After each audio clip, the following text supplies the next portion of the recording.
Ready, start. We used to know, for example, what valigracy was. Valigracy, I believe, is defined as waging a regular and recognized war.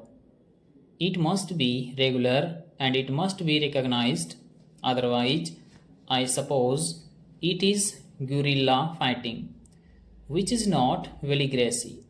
And in so far as states or rulers are concerned, the opposite of valigracy used to be neutrality, that is not ceding with a power, which is valigracy or which is waging an active and recognized war. 8. Delegates here must know how vaguely the word neutrality or neutralism, as it is sometimes called, is used now sometimes as a term of abuse, sometimes in a different way but mostly in a manner which does not describe what is meant exactly. As I understand the terms belligerency and neutrality in relation to powers refers to a state of war or to countries not joining a war.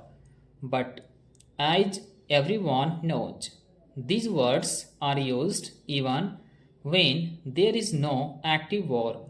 If a country is supposed to be neutral today, then presumably some other country which is not neutral should be described as belligerent. And 8. That would be a wrong description because the other country is not engaged in regular or recognized warfare.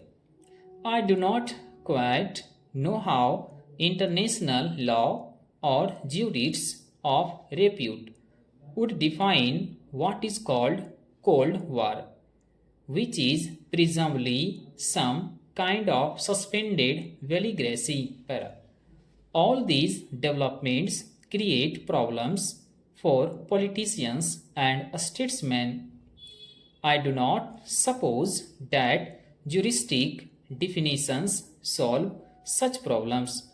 Nevertheless, they might clear the air a little, and I hope that an eminent body of scholars and jurists will throw light on these terms so that at least our thinking may become a straight para.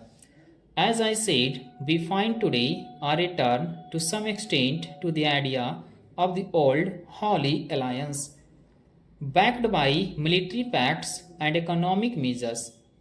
I should say that there is more than one Holy Alliance. Behind all this lies enormous danger to the world in case of war. I take it that international law is meant primarily to prevent war.